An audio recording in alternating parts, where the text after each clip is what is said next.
Cardinal with a long history of peace negotiations is set to lead the Vatican's efforts to end the war in Ukraine.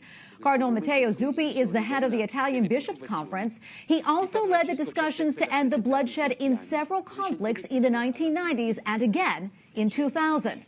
Earlier today, Cardinal Zuppi said all Christians are called to be peacemakers.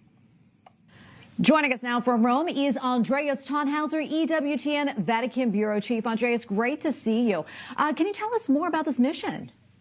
Sure, Tracy. So Pope Francis asked Cardinal Matteo Zuppi, the Archbishop of Bologna, to head his peace initiative regarding the war in Ukraine. And since last year, Cardinal Zuppi has also been the head of the Italian Bishops' Conference, which is actually currently meeting here in the Vatican.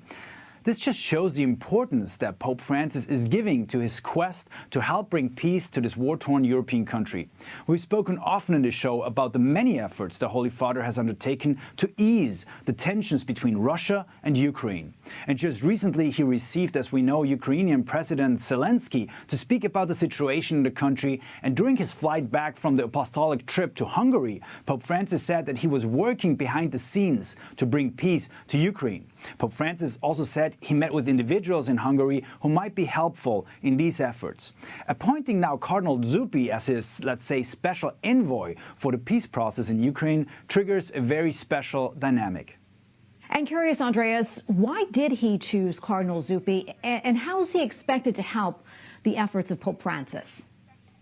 Well, Pope Francis has often mentioned his wish to travel to Kiev and Moscow, and both trips have not been possible so far. Instead, he sent Cardinals Krajewski and Journey to Ukraine to bring the blessing of the Pope, but also humanitarian aid to the refugees there and to victims of war. While Cardinal Journey heads the Vatican Dicastery for Human Development, Cardinal Krajewski is the Holy Father's almoner. So both cardinals hold very important positions in this pontificate. Now we have a third one, the Archbishop of Bologna, the head of the Italian Bishops' Conference.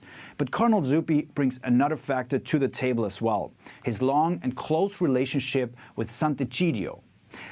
It's not so well known outside of Italy, but here in this country, the community Sant'Egidio is not only well regarded for its love of the poor and homeless, but also famous for its diplomatic initiatives.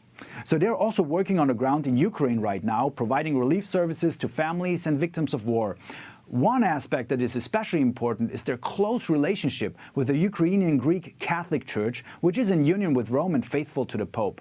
But it plays a special role amongst the Orthodox churches in Ukraine and could have decisive influence on achieving one of the most crucial objectives on the path to a potential peace, a first truce between Moscow and Kiev. And Andreas, before I let you go, I want to pivot here, and I want to talk about something else. Over the weekend, the Vatican announced several new candidates for sainthood, and one is a surfer. Tell us about that. Yeah, that is correct, Tracy. We might be at some point to soon have a surfer saint. You can read much more about Guido Schäfer, that's his name, on Catholic News Agency. Our colleague Courtney Morris here from the Vatican Bureau wrote a really inspiring article about his life, the so-called surfing angel.